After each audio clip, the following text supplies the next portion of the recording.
নমস্কার বন্ধুরা, রিমির বাঙালি রান্নাঘরে আপনাদের সবাইকে স্বাগত। আজ আমি আপনাদের সঙ্গে শেয়ার করব সয়াবিন চিলির রেসিপি। বানানো খুবই সহজ আর খেতে কিন্তু দারুণ টেস্টি হয়। এটা আপনারা সন্ধেবেলা স্ন্যাক্স হিসেবে খেতে পারেন বা ফ্রাইড রাইসের সঙ্গে, চাউমিনের সঙ্গে, রুটি পরোটার সঙ্গেও খেতে পারেন। একটা লাইক দিয়ে পুরো ভিডিওটা দেখার অনুরোধ রইল। তাহলে চলুন দেখে নিন সয়া চিলি কিভাবে বানাবো। সয়া চিলি বা চিলি সয়া বানানোর জন্য এখানে আমি 200 গ্রাম সয়াবিন নিয়ে নিয়েছি। সবার প্রথমে একটা বড় পাত্রে বেশ অনেকটা পরিমাণে জল ভালো করে গরম করে নিয়েছি। এখন জলের মধ্যে দিয়ে দিচ্ছি 1 চা চামচ পরিমাণে লবণ আর তার সঙ্গে দিয়ে দিচ্ছি বড় সাইজের সয়াবিন। এখন এটাকে মিশিয়ে 2-3 মিনিট ফুটিয়ে নেব। এতে সয়াবিন নরম হবে আর লবণ দেওয়ার কারণে সয়াবিনের মধ্যে লবণ ভালো করে ঢুকে যাবে। এতে সয়াবিন খেতে টেস্টি হবে। 2-3 মিনিট পরে ফ্লেম বন্ধ করে সয়াবিনটাকে এইভাবে রেখে দেব 5-6 মিনিট। ততক্ষণে চিলি সয়া বানানোর জন্য কিছু সবজি কেটে নিয়েছি।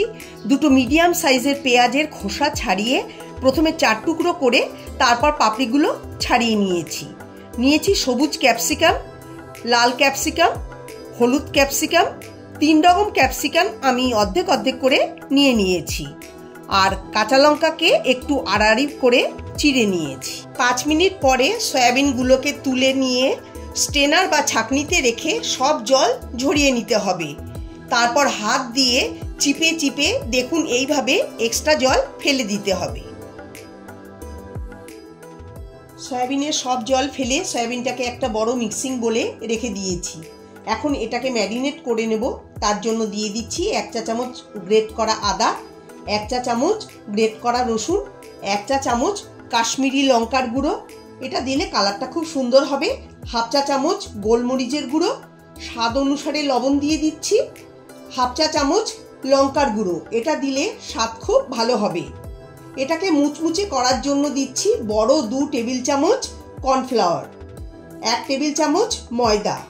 কর্নফ্লাওয়ার ও ময়দা সয়াবিনের চারিদিকে ছড়িয়ে দিচ্ছি। এখন হাত দিয়ে সবকিছু হালকা হাতে ভালো করে মিশিয়ে নিতে হবে। সয়াবিনের মধ্যে মশলা যেন ভালো করে লেগে যায় আর এর মধ্যে জলের ব্যবহার করা যাবে না। এটা শুকনো শুকনো হবে, তাই জল ছাড়াই এটাকে মেখে নিতে হবে। দেখুন বন্ধুরা, সয়াবিন কত শুকনো আর সুন্দর করে মেখে নিয়েছি। এখন এটাকে ফ্রাই করে নেব। তার জন্য প্যানে পরিমাণ মতো সাদা তেল ভালো করে গরম করে নিয়েছি। এখন ম্যারিনেট করা সয়াবিন তেলে ছেড়ে দিচ্ছি। এই সময় গ্যাসের ফ্লেম হাইয়ে রাখতে হবে, না হলে মশলা দেওয়ার ফলে সয়াবিন প্যানের গায়ে লেগে যেতে পারে।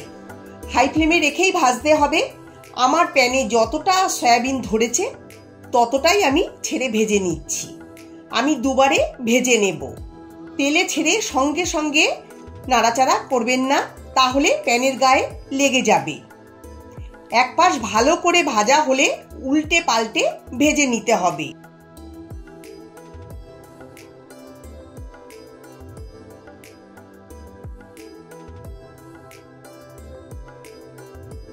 উল্টে পাল্টে সুন্দর করে সয়াবিন ভেজে নিয়েছি।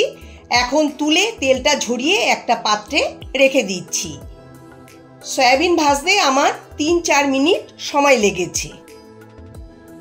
দেখুন দেখতে কতটা সুন্দর আর লোভনীয় হয়েছে। এই একইভাবে আমি সেকেন্ড ব্যাচের সয়াবিনগুলোকেও ভেজে নিচ্ছি। সব সয়াবিন ভাজা হয়ে গেছে। এটা আপনারা শুধু চায়ের সঙ্গেও খেতে পারেন। এখন গ্যাসে কড়াই বসিয়ে 3 টেবিল চামচ তেল গরম করে নিয়েছি। তেলে দিয়ে দিচ্ছি 1 চা চামচ থেতো করা রসুন, 1 চা চামচ গ্রেট করা আদা। এখন লো ফ্লেমে আদা রসুনটাকে ভেজে নেব 40 থেকে 50 সেকেন্ড।